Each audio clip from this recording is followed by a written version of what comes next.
going to talk about. So, All right. but no, sushi with fried chicken, like fried chicken or fried tempura chicken. It wasn't sushi, but it's pretty good. Like it was all right. It was good. I'm confused. Like it was weird. I've had like steak sushi before. Mm-hmm. Like I've had that, especially like a nice good filet mignon where it's like nice medium rare. All perfect. Let's go. But yeah, this was different. It was weird. But anyway, back to sports. All right.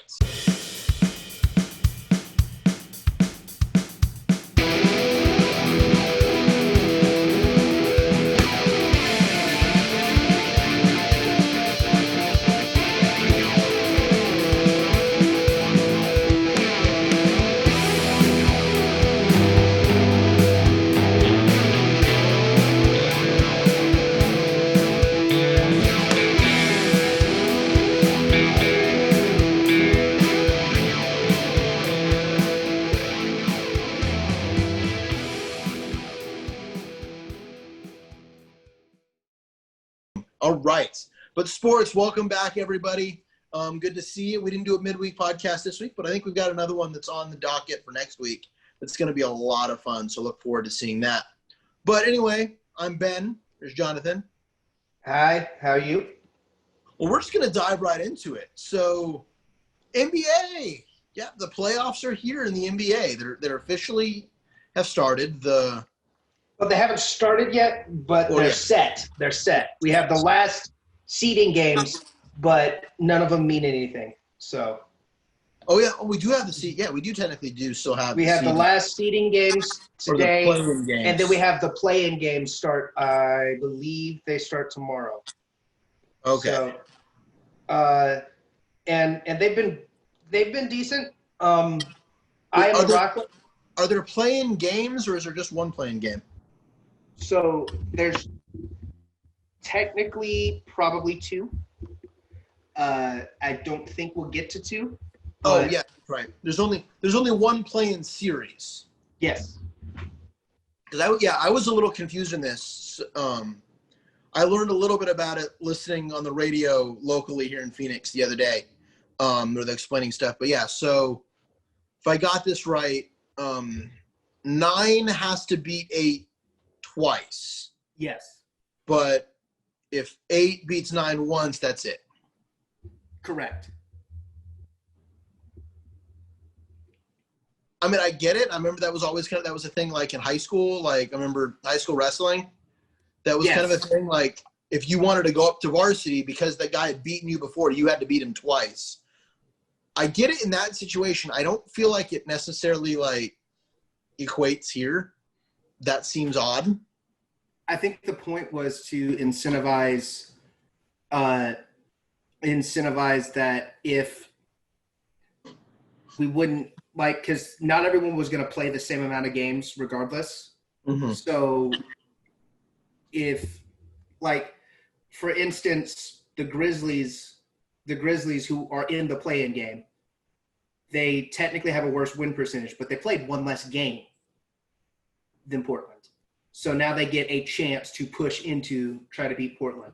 So I don't think the Grizzlies beat Portland twice. I just don't think it happens. I don't think so either. So what I've got right here, the playoff bracket that I've got here, we'll look at the East first. One that I'm bidding here. This is from Sporting News. It was put up 7 hours ago. So you said some of these could change, or no? They're all set. We have kind of meaningless games right now. There's still games playing, but the playoff bracket's set. Okay. So the East, we've got the Bucks versus the Magic. Good on the Magic for the 8th best team in the East, which isn't exactly saying much, but you know what? The playoffs with the Magic, I kind of like it. Yeah, they were the 8th seed last year. 2 of their top probably 5 players, in my opinion, are out. Jonathan Isaac tore an ACL again. I really hate to see it because Jonathan Isaac is a mini KG. He's just all over the place defensively, really good. And then he can actually shoot a little bit. And and then face you up on the block. He's really, really talented. I feel bad because I don't think his knees are going to hold up. There's just certain people that have so many knee injuries. I think they're done.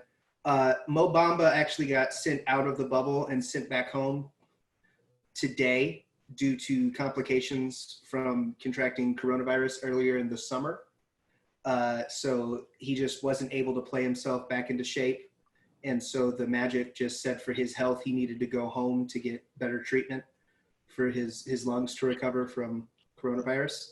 So I think that's two of their probably top 4 or 5 players. The problem with the Magic is, 4 of their top 5 players all play power forward or center.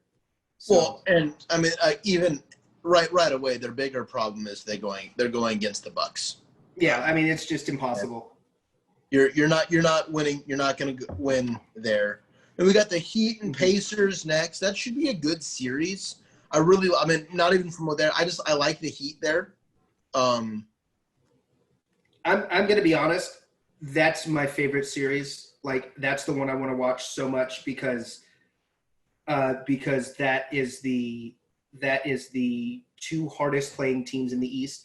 They're not the most skilled, but they are filled with guys that just play hard the whole time, all up and down those rosters. I would love for the Pacers to win. I mean, you can't. It's hard. You can't hate the Pacers. Like, no, you gotta kind of like the Pacers. Like, it's just weird. Like, it's gonna take someone really, really bad playing there. I think, and even then, they had someone really, really bad playing there for a bit, and did they? And I mean, there was some situations that went on there, but you still can't hate the Pacers. There was a certain thing that happened when they were visiting Detroit that one time, but other than that, Yeah, like, you just can't do, like, even that can't make you hate the Pacers. That's kind of cool. Yeah. The Celtics and Sixers, I kind of want them both to lose. Is that possible? Okay, so I predicted a couple of weeks ago that the Celtics would lose their first-round matchup. I want to withdraw that prediction because they are playing the only other team in the bubble I think has been more incompetent than they are. So this is a toss-up. Both teams have been terrible in the bubble and have been really bad. That's just a huge toss-up to me. Well, they have at the end of the day, and I mean, part of it, yes, I'm somewhat crossing sports here because I'm bringing his college resume in there, but I still hold that Brad Stevens is a fantastic basketball coach, capable of doing amazing things. And so for that, I can't. It's really tough for me to pick against a Brad Stevens team, and I know he hasn't won a championship yet in the NBA, but he hasn't won a championship in the NCAA either. Yeah, but there's just something about that, like. No, Brad Stevens is a really fantastic coach. Something's been off for the Celtics in the bubble. Something's just been off. I think a lot of it's Kemba Walker's health. Other bits of it is I think Jason Tatum thinks he's the leader on the team. I don't think everyone else on the team agrees. And so to me, it just looks like there are people that are playing and they're not on the same page. Mm-hmm. I don't know any other way to explain that other than I just think they're not on the same page.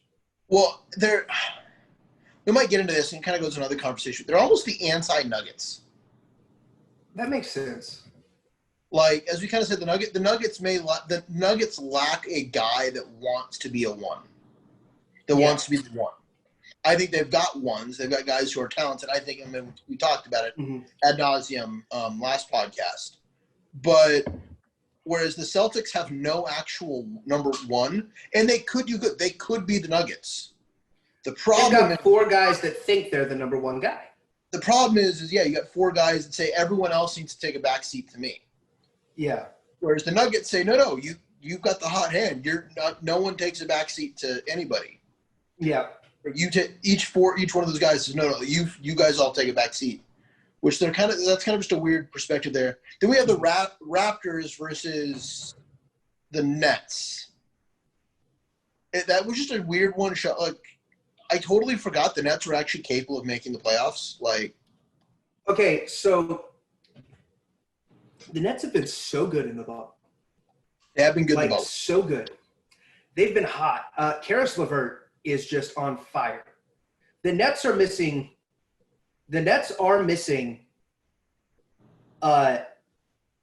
five guys that were their presumed starters when this roster began.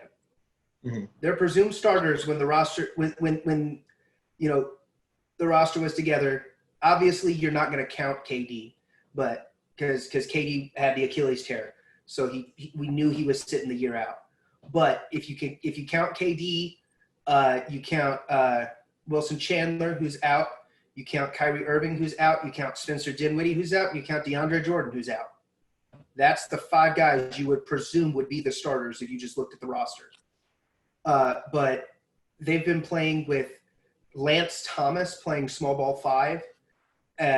They've got Joe Harris has been nailing stuff. Every time he looks at the basket, it feels like it goes in. And Karis LeVert is big time. Is good. Karis LeVert is very good. The thing is, Toronto is really good too. Toronto almost doesn't look worse than they were last year after losing Kawhi Leonard. Yeah. They are really good. Toronto's my pick to make it out of the East. OG Anunoby is basically what Kawhi was in 2014 with the Spurs.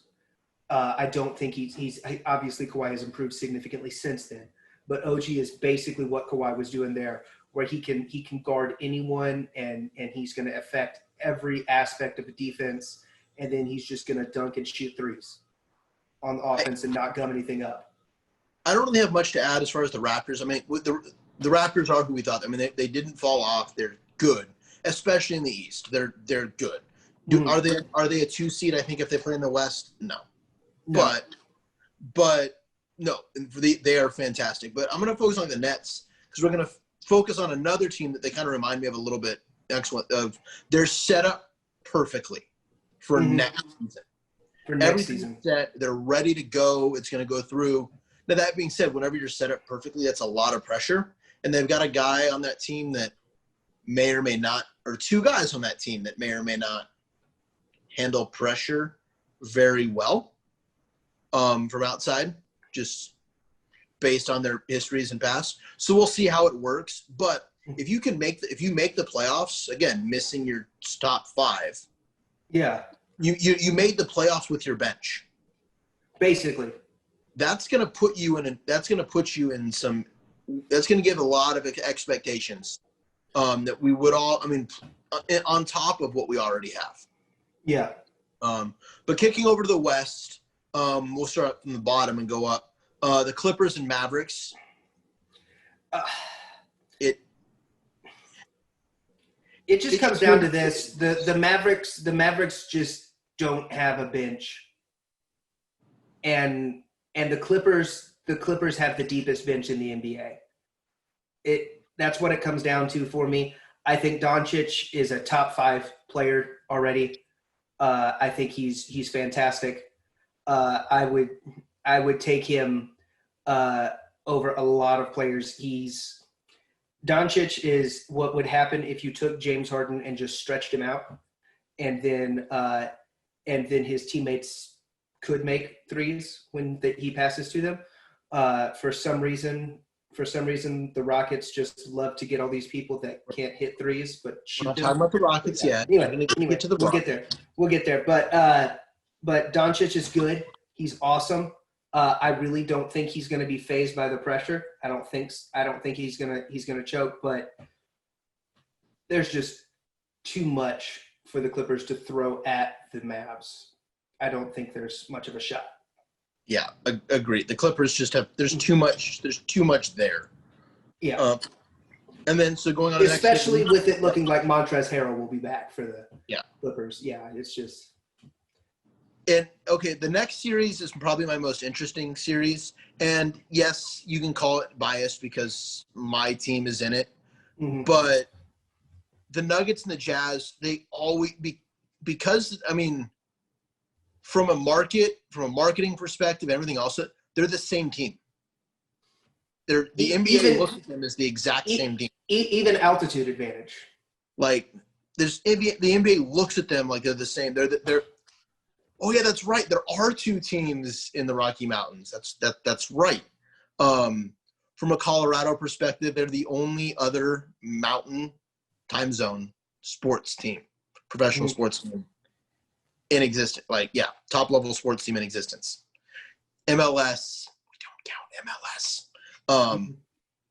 But yeah, like they're the only other one in the mountain time zone because Arizona's weird and we do our own thing in Phoenix. But yeah, they kind of just get blended together. I feel like in a lot of things. It's one of the only playoff games I've ever been to. This was years ago when Melo was still in Nuggets. Was a series Nuggets Jazz, and because there's an actual rivalry, like an inherent rivalry kind of there. Just because we're seen as the same, and therefore we've got to go. There's a grit. I like the Nuggets' chances, but at the same time, if certain people for Utah honestly get hot, I disagree.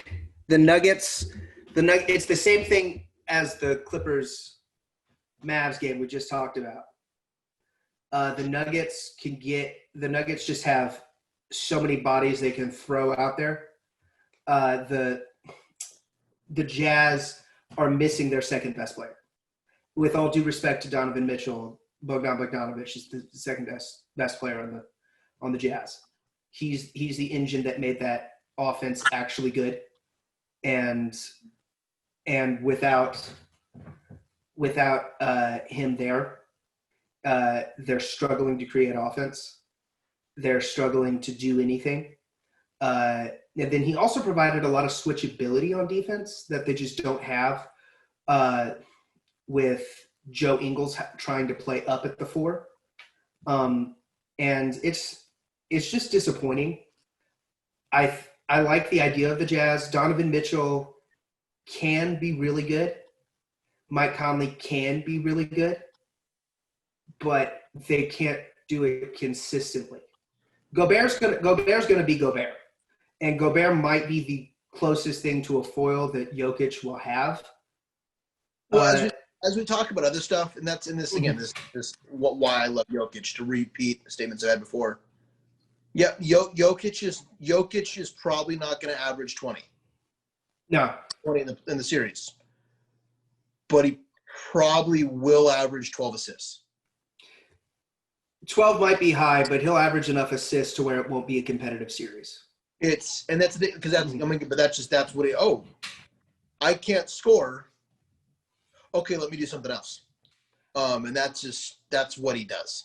I'm going to be honest. I'm going to look for the Jazz to actually play Ingles on Jokic and Gobert on Millsap.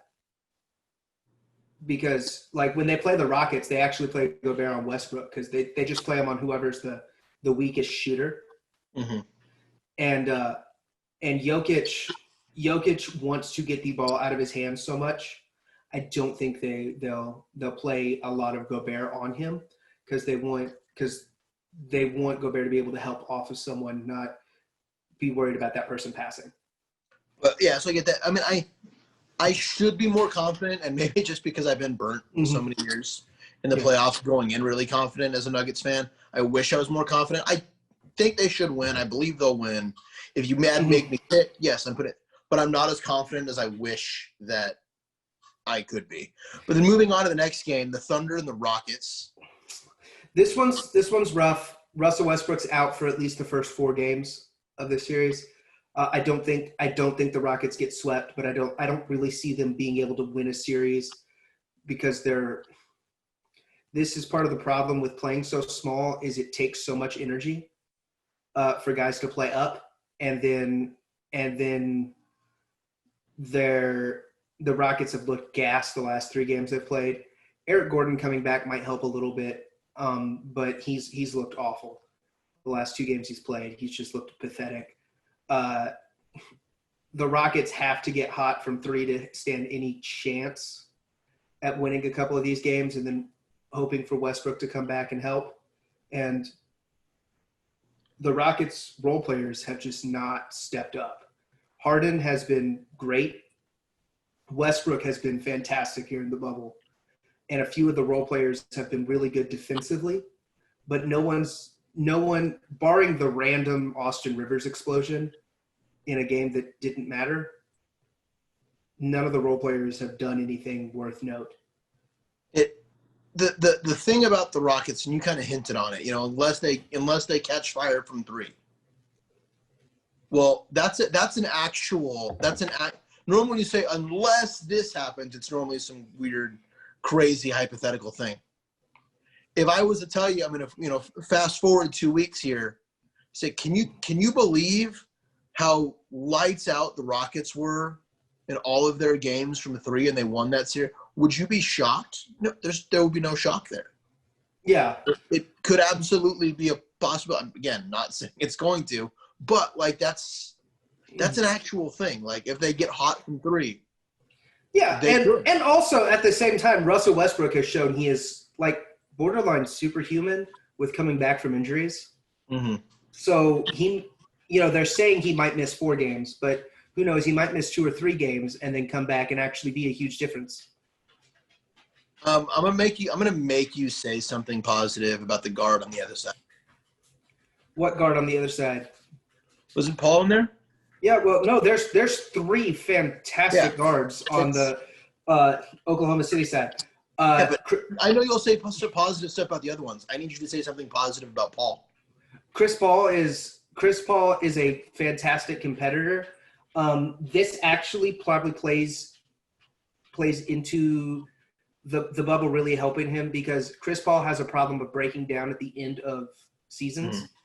And I think a lot of that is due to like I said, it takes a lot of energy to play up. And when you're 6 foot all the time, you're playing up in the NBA. I think a lot of that comes to small guards, and especially small guards in their 30s. It's hard for them to keep playing well. It's why I think Mike Conley's going to struggle. It's why Tony Parker struggled at the end of his career, stuff like that. But with that said, that 3-guard lineup from the Thunder is so good, and they're so fun to watch. Paul Schroeder and Shai Gilgeous-Alexander they're so fun to watch. Chris Paul has sacrificed a ton of statistics and statistical brilliance that he normally has to kind of play off the ball a little bit, which, as a Rockets fan who was begging him to play off the ball a little bit with Harden, kind of annoying. But he's finally done a little bit of that, and he's sacrificed some of his statistics a little bit more to help with that, and it's been really good. They've got good role players. I would love to see Andre Roberson be a difference maker in the playoffs for them after missing all that time. Mm-hmm. Paul is an interesting case, like as you said, like that competitor and that thing. Like, I think he's going to be extra motivated going against the Rockets. I think so. He's going to have that extra little bit there. Granted, he forced his way out, so it's not. I think there's, and then, the other kind of part you kind of talked about, you wish he had played off ball. And we kind of mentioned this a little bit with the Celtics, like the Nuggets kind of a thing. I think Paul is fine taking a B-roll if that's what the game and the team dictate. Where I feel like in Houston, it was more of he was told, you will be taking B-roll. You are taking the B-roll, and he's kind of like,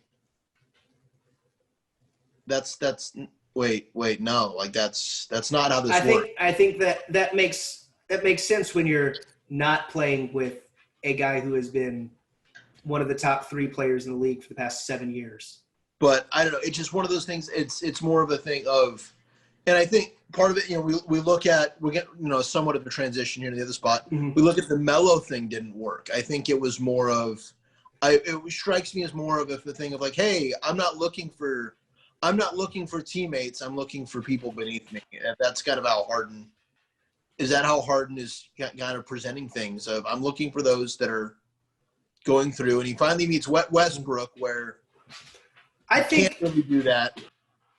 I think a lot of it comes down to personality fits with people. I think Harden got so slept on in Oklahoma City that it hurt him a little bit.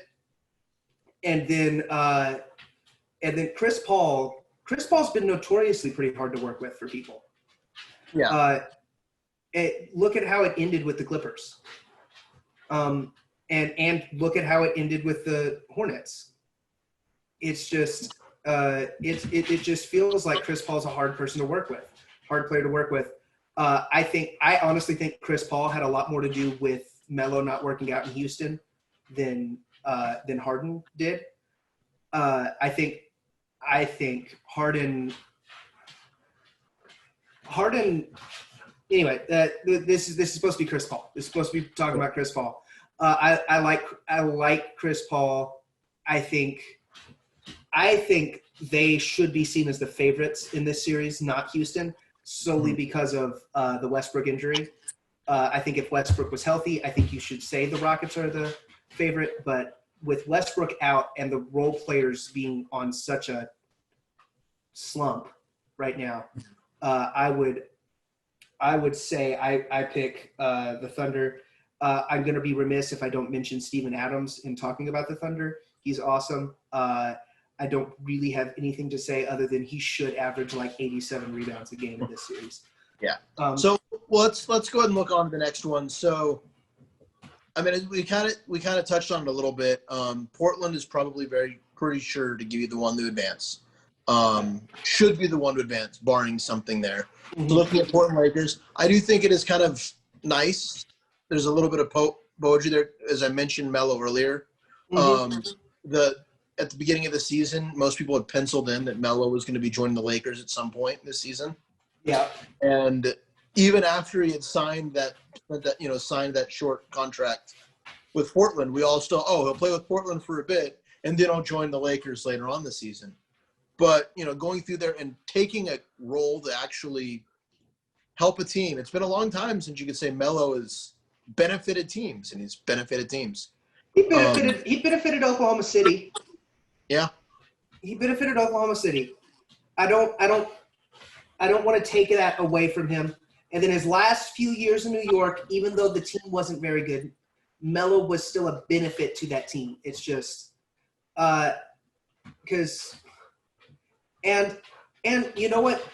I even made the joke that Chris Paul was playing so bad they had to cut Melo because they couldn't cut Paul in that year. And then Chris Paul got hurt after they cut Melo, and then the team actually won this massive run. And then Chris Paul played himself back into shape and then got hurt for the playoffs. So, it happens. But so that's kind of good there. It's going to be interesting to see.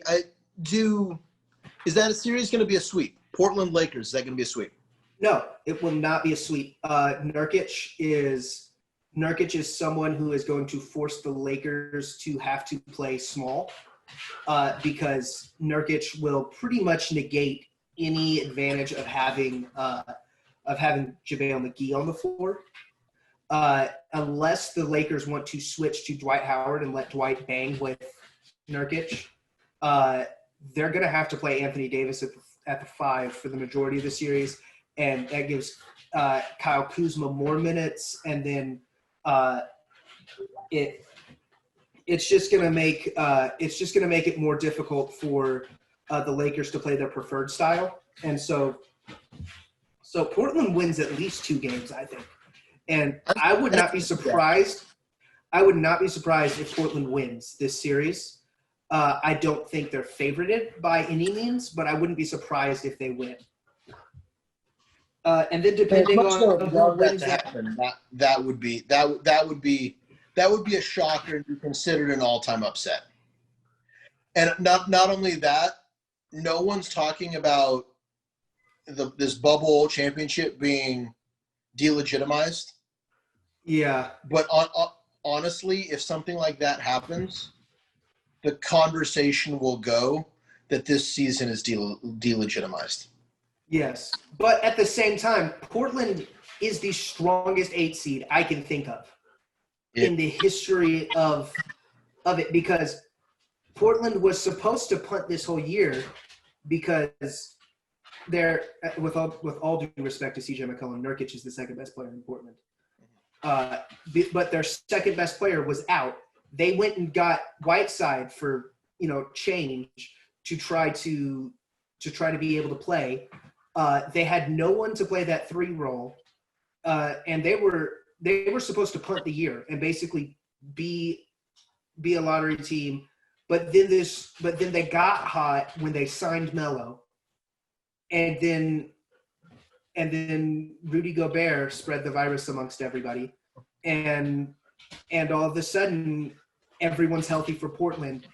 And when everyone gets healthy for Portland goes from what I considered probably a 10 seed out in the West to with everyone healthy in Portland. I really feel like that's a top 4 seed. That's a top 4 team with everyone healthy. There's a lot of really good teams in the West. Yeah. There's a lot of really good teams, but if everyone had been healthy, I would have penciled Portland in as a top 4 seed to begin with, but they weren't healthy. And so there's all that. But while we're talking about all of that going on, yes, there's a sadness. There is a sadness. The team that goes, there is a sadness for a little bit. So those of you that missed it, the Suns did not lose a game in the bubble. They went through and just owned the bubble. And didn't make the playoffs. Is that a flaw with the bubble? I would argue that's a flaw with the bubble. I think we're talking about the contingent about if you were within X amount of games and you were the 9 seed, you get to play. I think Phoenix should have automatically got that playoff game for winning 8 in a row. The tie should go with bubble, wins in bubble. Yeah. Like it should. That's crazy, but it didn't. But I'm arguing, and I'm actually, you know what? I know I'm the conspiracy guy. I'm not actually going to say this. I don't say this is a conspiracy, but I do say this worked out perfectly for the NBA and the Suns, because the star you built last year is in Dame. Mm-hmm. The star you built this year just had a fantastic showing in the bubble. They're not going to get swept by the Lakers right away and lose all that momentum. They're going to go in they're going to go into next year. You just talked about, you think Portland is going to be, a top 4. I'm not going to say Phoenix is going to be a top 4 team, but that's going to be conversation at can Phoenix be a top 4 seed? That's going to be the conversation going into the year. Oh yeah, for sure. I don't know who drops out of this playoff hunt, because the West just looks stupid stacked, and it's stacked with a lot of good young teams. Like I don't see any of the teams in the West falling off at all. And so it's going to be tough. And then the Pelicans are going to be good next year. The Kings with Vlade Divac resigning this morning, that they might get better, and all of those things. I don't see the West being easier, but it's going to be interesting. The West gets interesting, but it literally is, like I said, it's the perfect thing. Like Booker gets to go in as he's officially become a super. Whether he was or wasn't before, like he was a star, but whether he was a superstar or not, he's officially a superstar. For sure. As a Nuggets fan, it frustrates me because I still would rather have like 3 players in the Nuggets than Booker. Mm-hmm. and now Booker is a superstar, and none of those three are. So that's slightly annoying. I heavily disagree. The only player I would rather have on the Nuggets than Booker is Jokic. But that's it. I think Booker is fantastic. In fact, I would rather have Jokic is the only player on the Nuggets I would rather have than Booker or Ayton. Speaking of DeAndre Ayton. Yes. Speaking of DeAndre Ayton is the sole reason the Suns are out of the playoffs. He is not. DeAndre Ayton and cheating is the sole reason they are not in the playoffs. He was suspended for almost half the season because of steroids, which, by the way, Rob Manfred, if you're listening, that's how you do things. I know I'm wearing an Astros hat, but that's what you're supposed to do. When people cheat, you suspend them.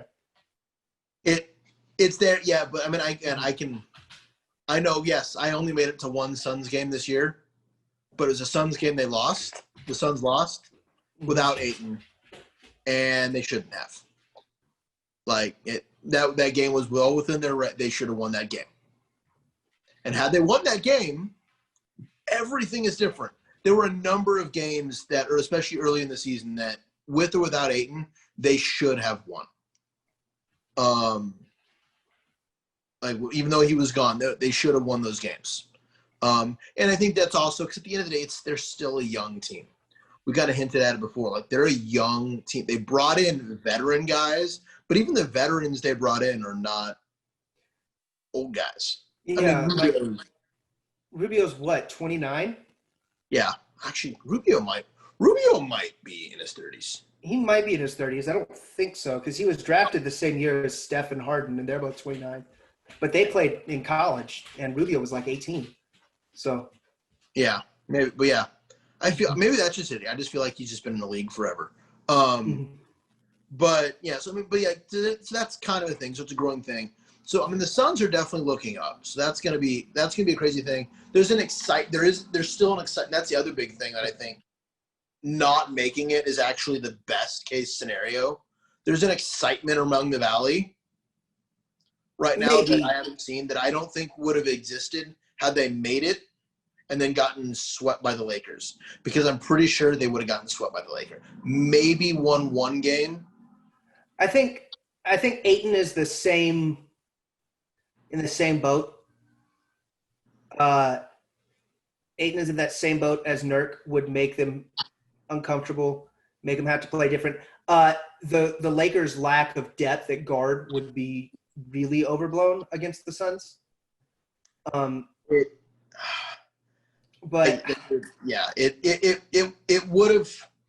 it would have been a slaughter. It would have been something we consider a slaughter. It would have been a footnote on Lakers' way forward. That's what it would have been.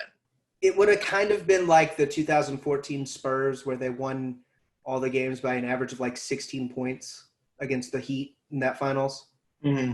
Well, I mean, yes, a little bit like that. It'd be one of those things that, again, 2 years from now, we would ask, who did the Lakers play in that first round? We wouldn't remember that series. Yeah, that's kind of where it'd be. But now instead, there's that other thing. But yes, so but the key takeaway from that is if DeAndre Ayton hadn't been suspended, they would be in the playoffs.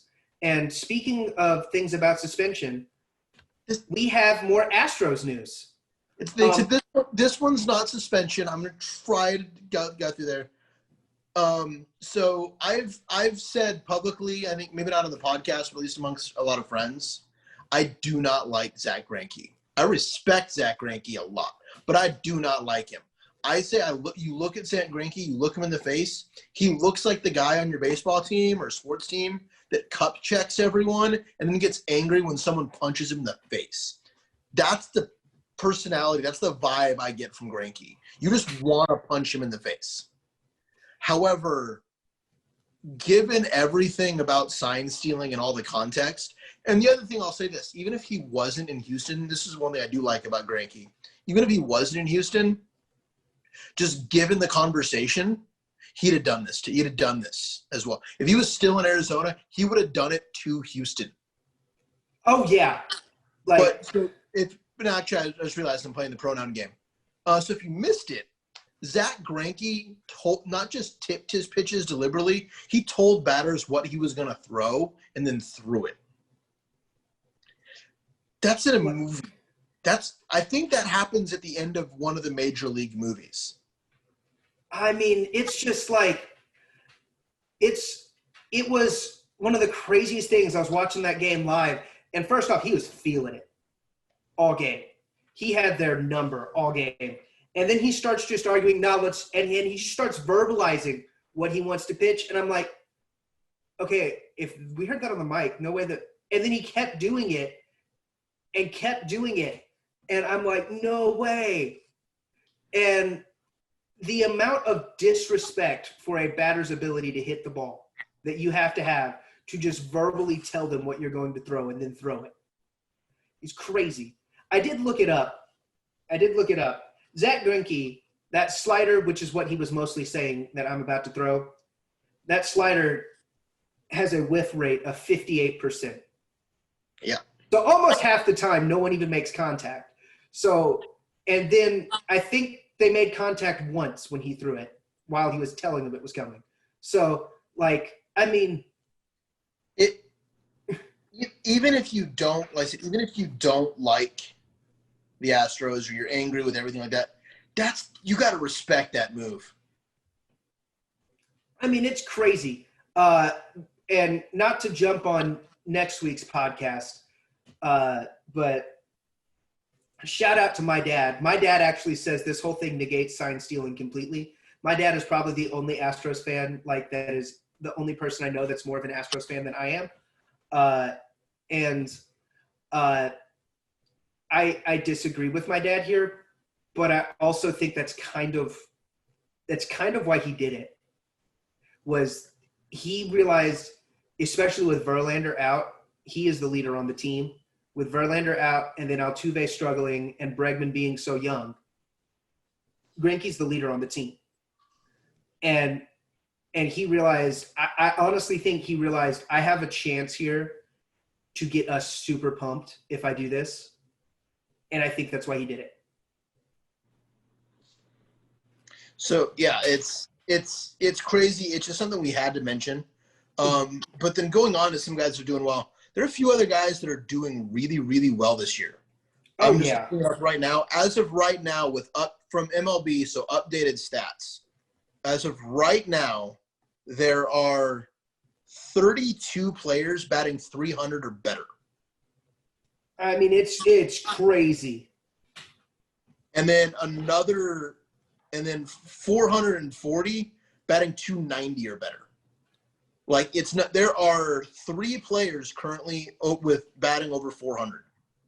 It's crazy. I mean, by the way, one of those batting over 400 is who Zack Grenkie told he was throwing sliders to. Like, that's how much you knew he was feeling it. Like, but yeah. So we've got Donovan Solano, Charlie Blackmon, and DJ LeMahieu. Yeah, it's not just Coors Field. When Rockies fans told you that DJ LeMahieu was a really good baseball player, we were serious. Like, we knew what was going on. Is DJ like a power guy? No. Nope. Like, DJ has never been really power. He's never really been a power guy. Why would Coors affect that at all? I mean, he's for contact. So Coors actually has one of the largest outfields in baseball. Oh, that makes sense. Yeah. So that's kind of one of the things they kind of say. So Coors does have a really large outfield because they were trying to keep home runs from happening all thing. It didn't really work back in the day. But even then, the altitude, everything I've read from scientists about the altitude effect is it shouldn't affect things that much. It's your players that, it's the way players are built. And the effect is actually more that you get used to seeing how curveball, it doesn't affect how balls fly. It affects more of how curveballs bite. As someone who tried to pitch in Colorado, as a kid growing up, I could never get my curveball to curve. It would never curve. That makes sense. And then I'd move down here because, again, I just didn't have the ability to. These guys can. But I go elsewhere and I try to throw it. It bites and curves. It's not fantastic. I was never – but that's kind of the thing. And that's actually the biggest thing when they say home and road splits It's more of you get used to the ball doing one thing one place, and then you go to another place and it behaves completely differently. That's why the Rockies have big home runs or home road splits. And especially if it's significantly different. Like, yeah, you go from a place where a great curveball breaks 6 inches to, speaking of hot starts, what's his name for LA? 19 May throwing it with a 19-inch break. 19-inch break on a 99-mile-an-hour two-seamer. Like, it's the ball can't do that in Colorado. So when you're expecting to see one thing and you suddenly get hit with that away, yes, it becomes really difficult to hit. But despite that, Charlie Blackmon, and having a great having a number of games on the road and at home, is still batting .447. He's no longer leading baseball. He is leading baseball in total hits. He's leading baseball in total hits, but average he is not yet. Only a couple of days ago, he had more hits than the entire Cardinals team.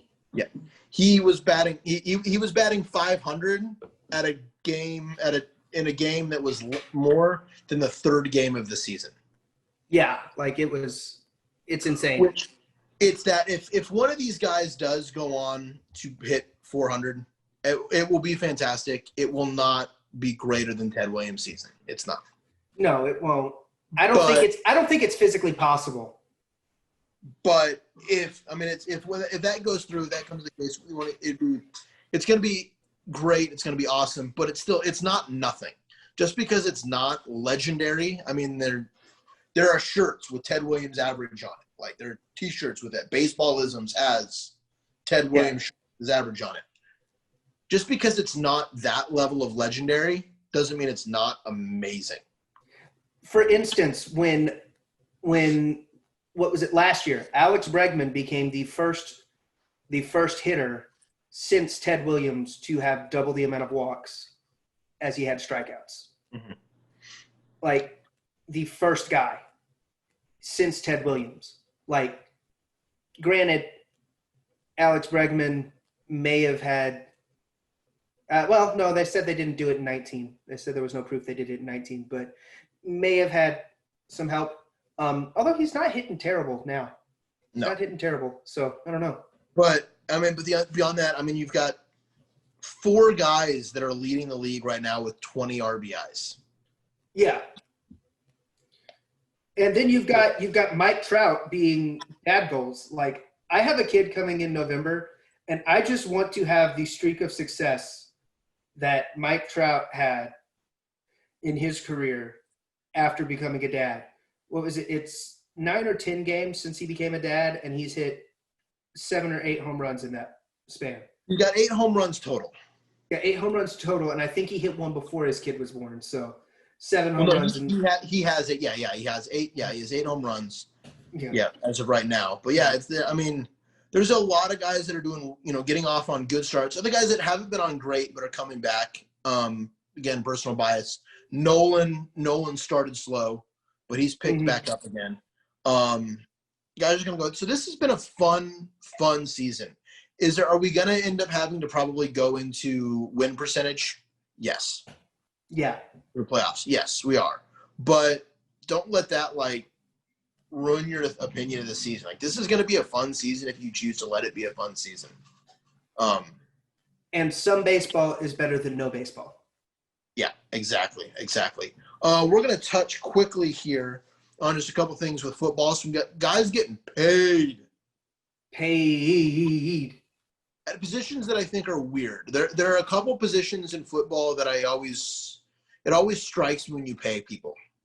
Mm-hmm. Even when guys are worth it and the best. And I'm going to use the one position as a huge example. And yes, there are certain teams that might get angry at me. If Sean is listening to this, he's going to tell me the value of a kicker. But kickers, the elite kickers can make $5 million a year. Very, very, very good kickers make $1 million.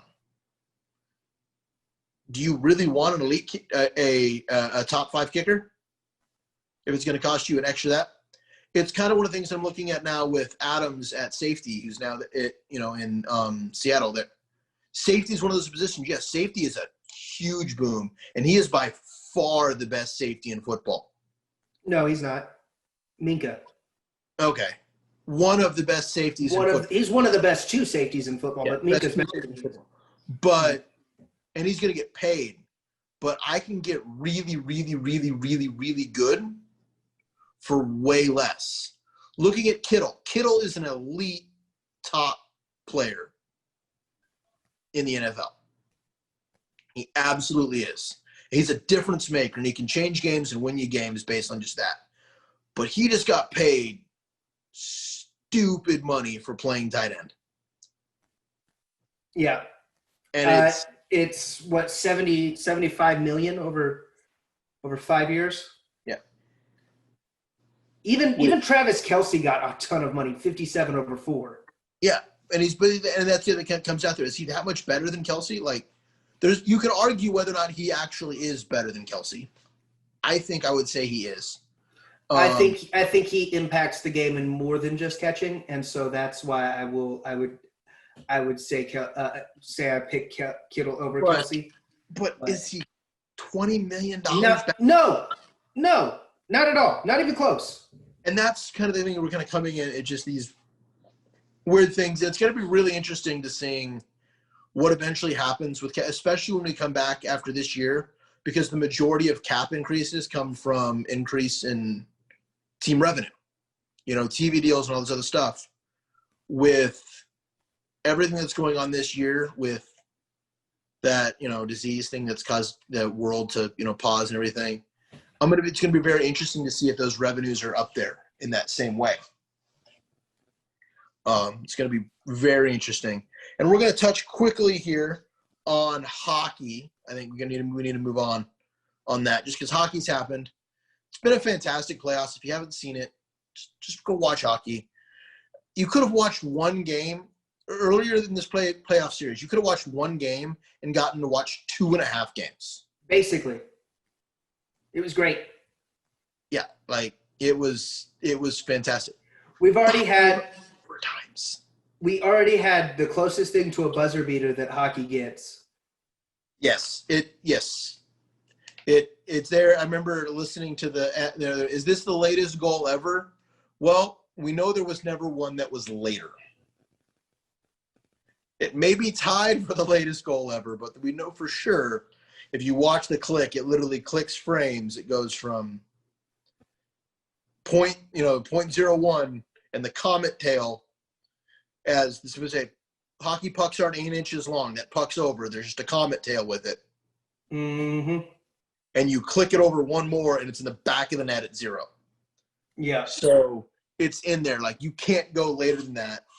But we've had some great series. Most of the series are actually tied, or after, I don't know if after the rest of the day, but many of the series as of yesterday were tied at a game apiece. Vegas was at 2, and I know as of this morning or this afternoon, Colorado was up 2-0.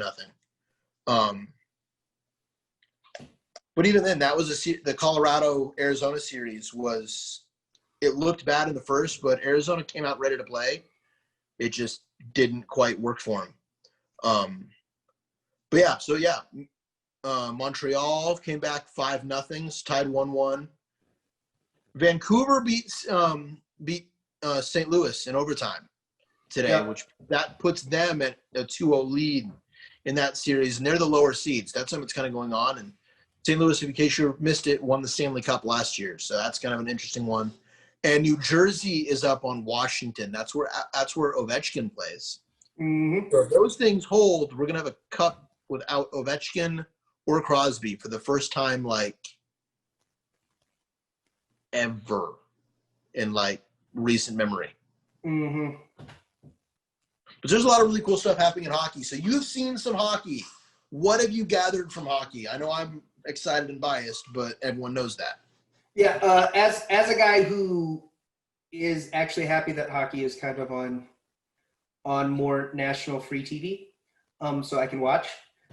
It's been really good. I've been able to, and I should have wrote names down because I've been able to see some guys that I don't normally get to see that are really good, and a lot of really fun close games. Most of my hockey watching experience has been watching my friends play in youth leagues while I was in high school. Significant skill gap between youth hockey and NHL hockey on TV. Youth hockey, very fun to watch still, but NHL hockey, very good, really awesome. And I am going to pick a favorite team over this offseason. I'm going to pick a favorite team over this offseason. I am not sure what it will be, but I'm going to pick a favorite team, and I'm going to follow a little bit more closely. I like it. You should too. Everyone, again, I know I say this every week, but watch hockey. It's fun. It's a lot more entertaining. It's not actually that hard to see the puck. I don't get some of those complaints. They don't hold water to me. Or if there are times when it's hard for you to see the puck, that's actually what makes it exciting, because no one can see the puck. Mm-hmm. The people on the ice can't see it. So that's why it's exciting. Goalie has no idea where the puck is. Things get fun when the goalie has no idea where the puck is. Oh, and by the way, if you live in the United States of America and you wonder why people love hockey, I need you to go watch a movie called Miracle. And if you don't love hockey after watching that movie, you have no heart, or you have no emotional attachment to being a human being. And I think you are somehow probably a robot if you don't love hockey after watching that movie. But anyway, with that, we're going to go ahead and we'll see you guys next time. Have a good one. Bye. All right.